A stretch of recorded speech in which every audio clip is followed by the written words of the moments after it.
ఈ 25 ఏళ్ళు కంప్లీట్ కాబోతుందన్న సందర్భంలో ఈయన ఈ వేడుకలన్నీ ఏడాదంతా జరపాలని చెప్పారట కదా, అసలు దీని గురించి మీరేమంటారు? అసలు ఏడాదంతా అవసరమా?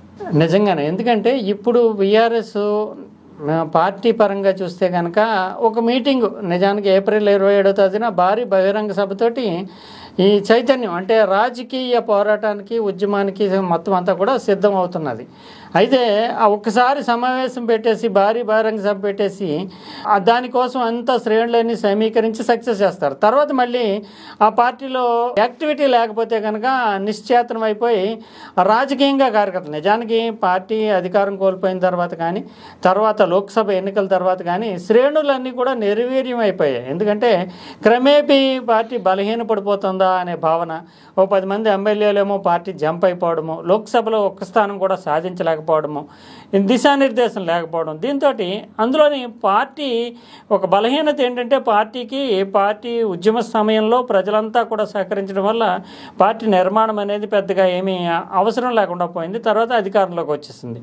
అప్పుడు కూడా అధికారంలో ఉండడం వల్ల పార్టీ నిర్మాణ బలహీనతలన్నీ బయటపడలేదు. కానీ ఇప్పుడు అధికారం కోల్పోయిన తర్వాత సంస్థాగతంగా పార్టీ ఎలా ఉందనే ప్రశ్న తలెత్తుంది. దీంతో ఇప్పటికీ కూడా పార్టీకి చూస్తే కనుక కాంగ్రెస్, భారతీయ జనతా పార్టీ, ఇతర పార్టీల్లో గ్రామ స్థాయి నుంచి ఒక కార్యవర్గాలు, యాక్టివిటీ ఇవన్నీ ఉంటాయి. కానీ బీఆర్ఎస్కి ఆ లోపం అనేది వెంటాడుతుంది. దాంతో ఇప్పుడు ఒక యాక్టివిటీ రాజకీయ పోరాటం చేయాల్సినటువంటి అవసరం ఉంది. రాజకీయ పోరాటానికి ప్రజలు కూడా సిద్ధమవుతున్నారు. ప్రభుత్వం మీద అసంతృప్తి అంటూ నివేదికలు కూడా బీఆర్ఎస్ వద్ద ఉన్నాయి. కానీ దాన్ని నడపాలంటే కనుక ఒక బహిరంగ సభ ఏదో పెట్టేసి వదిలేస్తే సరిపోదు. అందువల్ల ఏడాది పాటు బీఆర్ఎస్ సాధించినటువంటి విజయాలు, రాష్ట్ర సాధన, 10 ఏళ్లలో బీఆర్ఎస్ పార్టీ ప్రభుత్వం అభివృద్ధి పరంగా ఇచ్చినటువంటి సంక్షేమ పథకాలు, ఇవన్నిటిని కూడా ప్రజల్లో నిరంతరం చర్చల్లో ఉంచాలి. దాని ద్వారా పార్టీని సమాయత్తం చేయాలి. అంటే ఒక 1 ఇయర్ పాటు బీఆర్ఎస్ అనేటటువంటి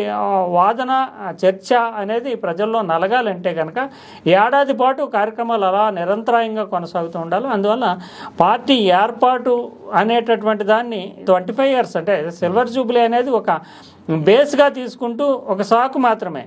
పార్టీని ఉత్తేజితం చేయడము, ఉద్యమానికి సిద్ధం చేయడానికి ఈ సిల్వర్ జూబ్లీ అనేదాన్ని ఆధారం చేసుకోవాలి.